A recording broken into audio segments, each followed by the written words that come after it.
Hey everybody, how's it going? This is a follow-up video for installing 3 more fans, or just installing fans to a pre-built PC.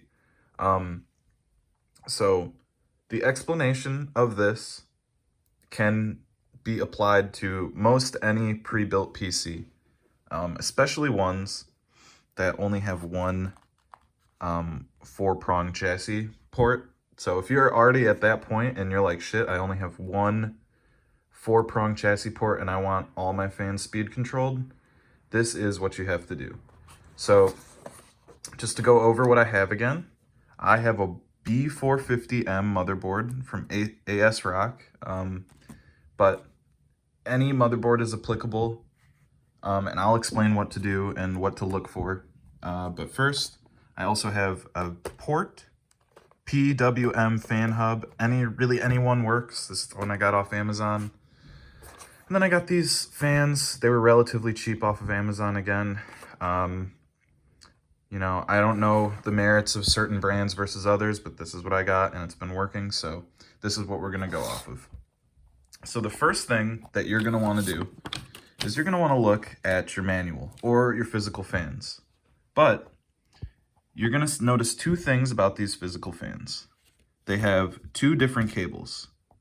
And so these cables, the little white ones with the 4 boxes, they are power. This is what you're gonna wanna plug in to the port that you get here. And then these are for RGB. So the first thing that you're gonna wanna do is you're gonna wanna get your fans out and you're gonna wanna look at them and kind of plan how you're gonna wire everything. So I'll show you my computer, but the first thing you're gonna wanna do is kind of visualize how you're gonna put these fans having this connection. So these 3 are gonna be connected, so I'll show you. So how are you gonna put these 3 fans in? So for me, I have wire holes here, here, and some here. So my idea was I just screwed them in and I took all the wires and I just they weren't plugged in yet, and I just had them all loosely out. And so also what you're gonna wanna do is, in my case, you have to make sure that you screw in the fans in the certain direction, because depending on the direction, the air is gonna blow a certain way. So I have air blowing out. Hot air rises. These are exhaust fans going up. So I screwed them in a way that they blow hot air out. Just Google a picture. It'll be pretty self-explanatory, but that's another thing you're gonna wanna consider. Do you want the air to be in or out? In my case, I already have 2 in fans and an out fan back here. Hot air out, works good. Okay, so now you understand you need to install the fans in a certain way. You need to consider how your wires are gonna exit the back of the PC so that you can wire them. And then you kind of have visualized how you're gonna install them, how you're gonna screw them in. You're gonna look at your case, see where the screw holes are, just, you know, plan. And then the next thing that you're gonna wanna do is, in my personal opinion, would find your book, your motherboard manual. Usually the very first page has motherboard layout. So what you're gonna wanna do is, in my case, I looked and I noticed I have chassis fan 1. And you see that has 4 squares, 4 prongs. Here, we can see chassis fan 2, and that would be great. Oh man, I don't need this port. But you can see that the chassis fan 2 is only 3 prong. So let's say that you have a motherboard that has chassis fan 1 and 2, but you notice that it's 4 prong instead of 3. That's great for you. You don't need this port unless you want even more fans.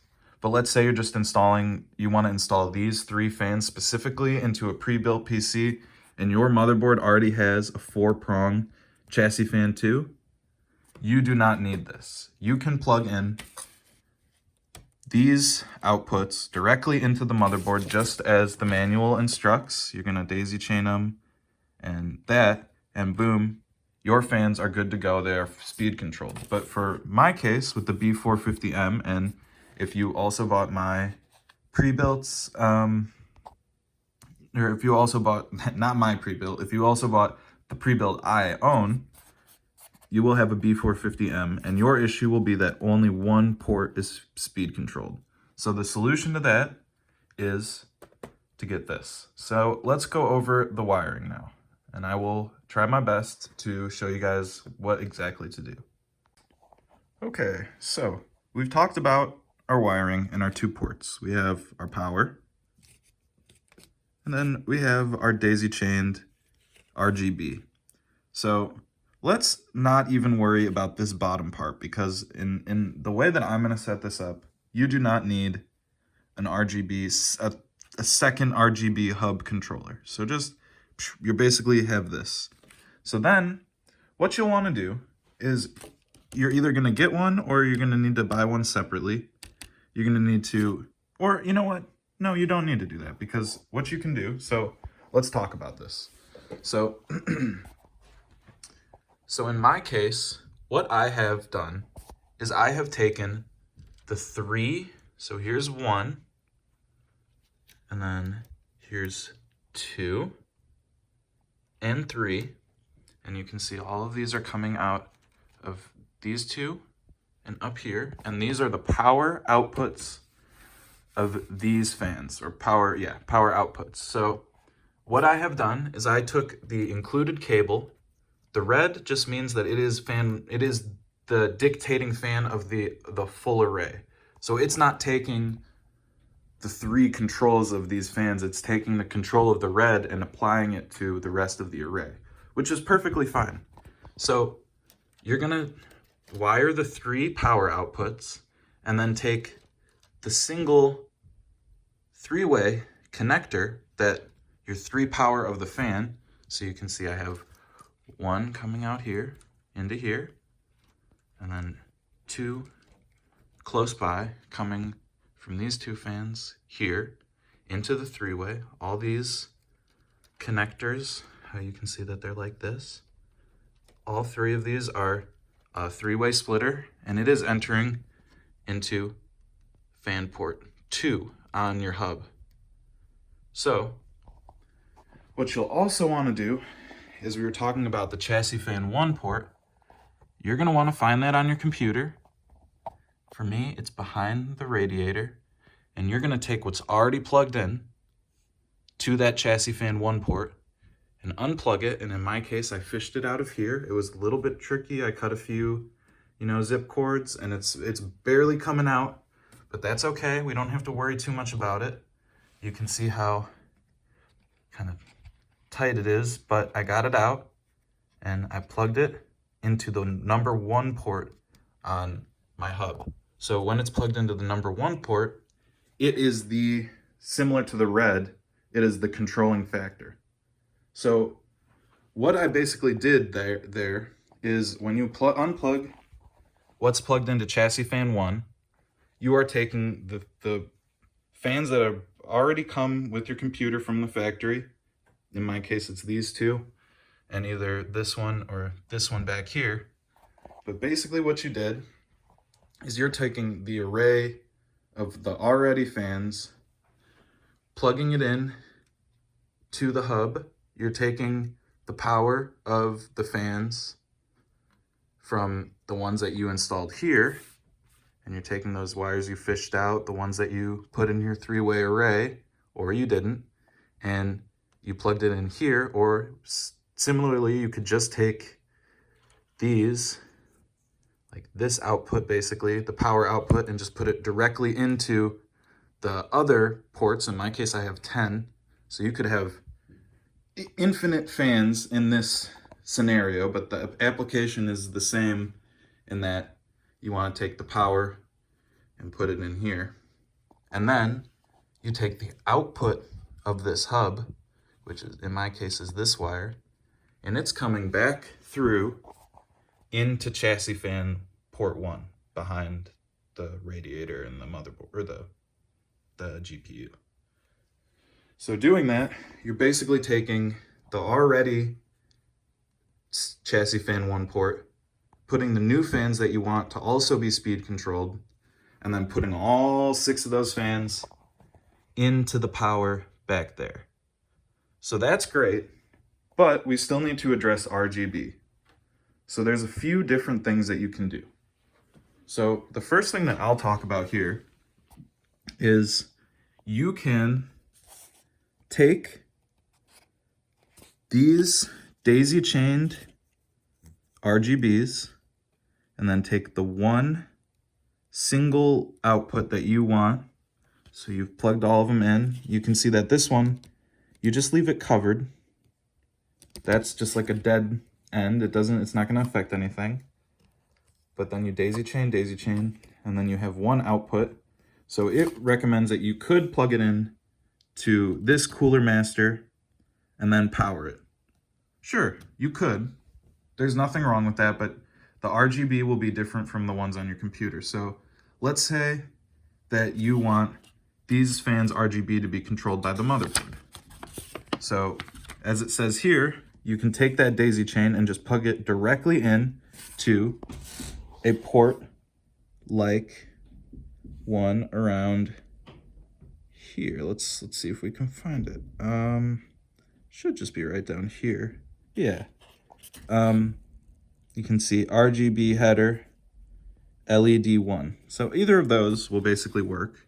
But let's say that you want all your fans to be RGB controlled by the button on your CyberpowerPC.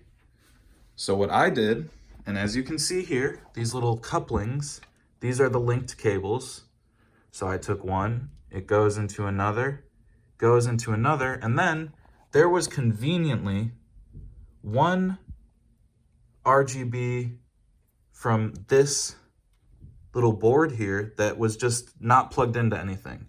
So I basically took that and I used that as the last daisy chain into here, and then it's already in your button, and boom, you've got lights. So there really is a number of ways to do it, depending on what you feel comfortable with.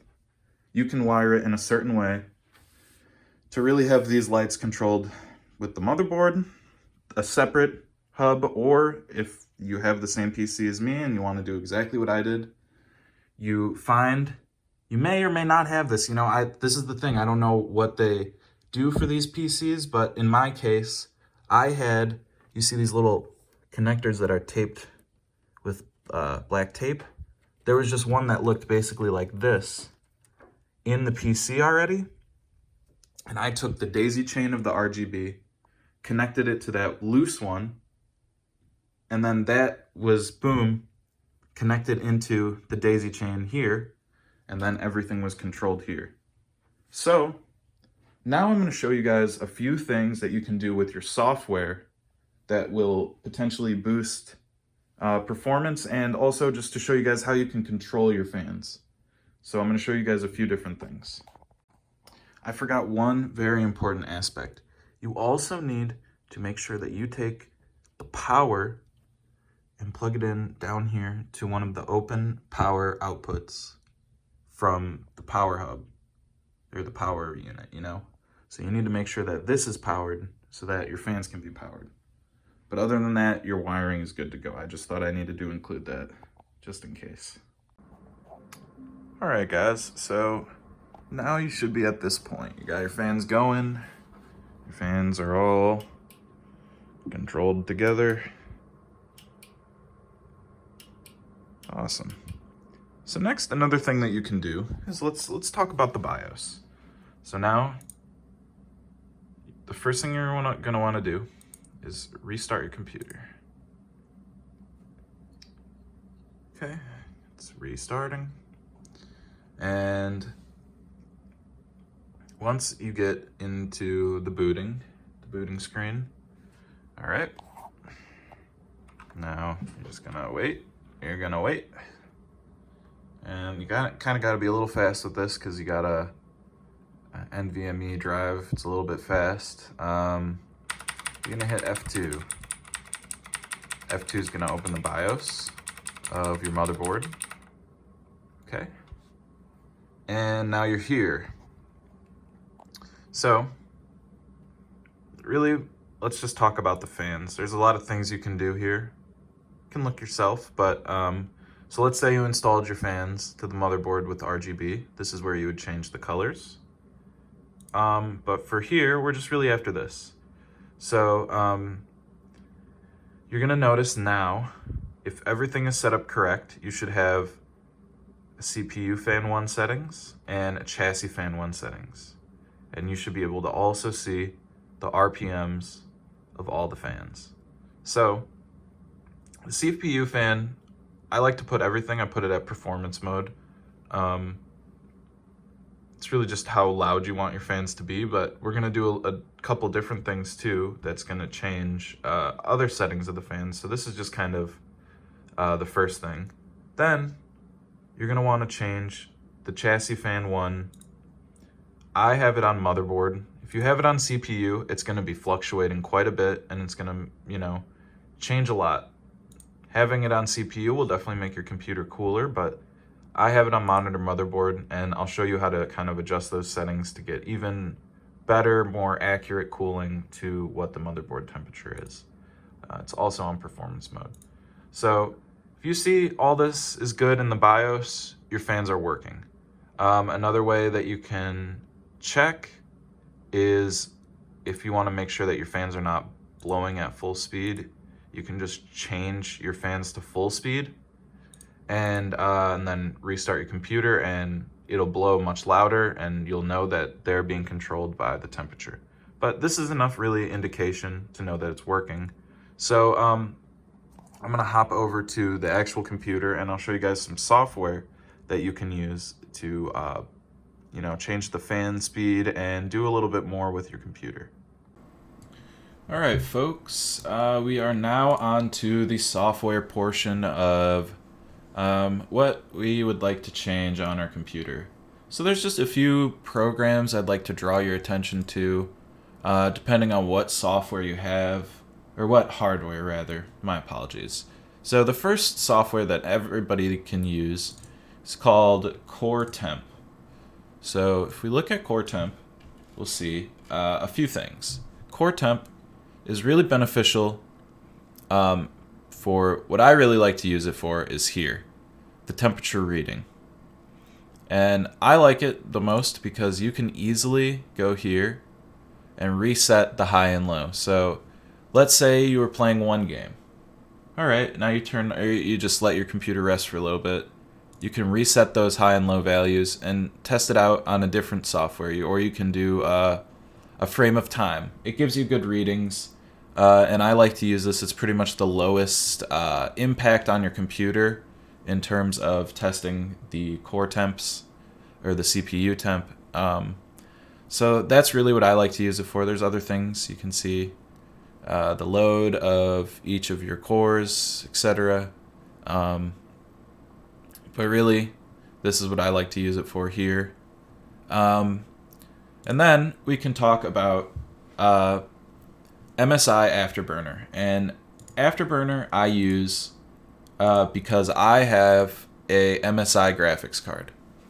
And so you can, I believe you could use it with any card, but your card will be manufactured by, let's say, Gigabyte. Gigabyte will have its own overclocking software that you could download, and it'll be virtually the same.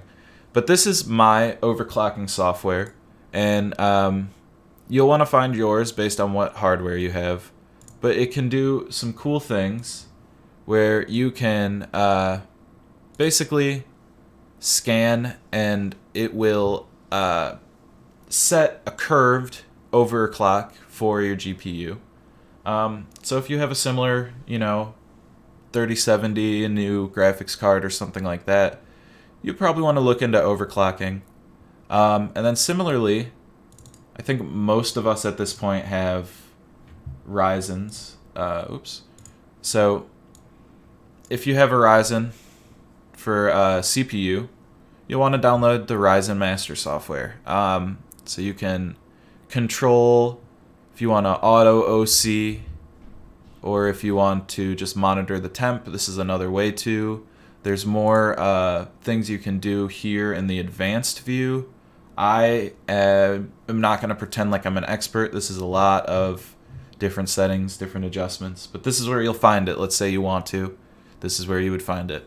If you have an Intel, similarly, you just download whatever Intel software is, and it'll be virtually the same thing. But I want to talk about your fan software. And your fan software is really what the base of this video, this will be most applicable to adjusting your computer. So you will really want to do this since you installed a fan. In my opinion, this makes it much better. The first thing, I have an ASRock motherboard. You may have different motherboard. If you have a different motherboard, there will be similar software to adjust the curve of your fan speed.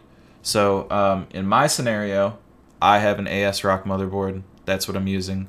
So the first thing we can talk about, in my build, you can see that my CPU fan does not change temperature. It is blowing the same throughout, regardless of the power that it gives. You'll probably want to change that fan at some point. I have yet to do so. I have yet to run into a problem. But maybe a year from now, the temperatures will really start becoming a problem if games, continue to get more advanced. That is an interesting thing that you will notice. I don't know if all the fans are the same. I don't know what CyberpowerPC does. But in my case, my CPU fan blows constantly at 2,300. And that's a strong fan. It's just, it's more the noise, and you can get better performance with the scale. But let's talk about the chassis fan, what we adjusted.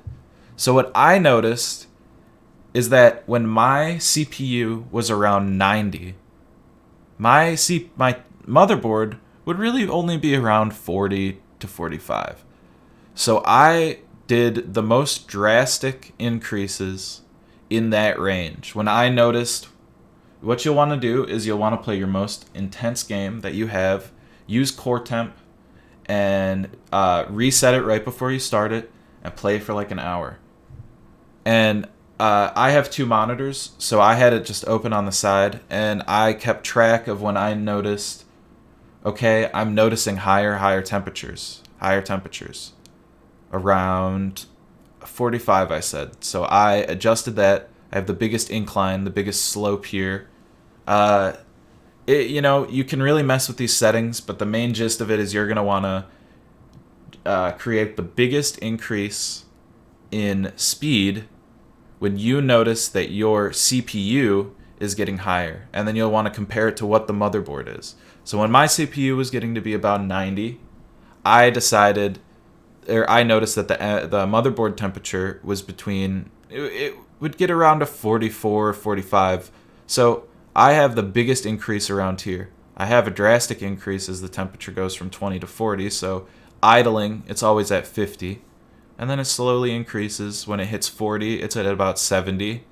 But then when it gets only 10-degree change here in this range, it increases from 70 to 90. And that's to account for, that's when I noticed that the CPU was getting the highest. So you'll want to do the same thing with your software, your fan speed. But this is kind of a general, overview, kind of explanation of what you can do, what you can install. You'll also want to install the GeForce Experience, or, if you have an AMD card, the AMD equivalent. But this is where you'll get your drivers and stuff.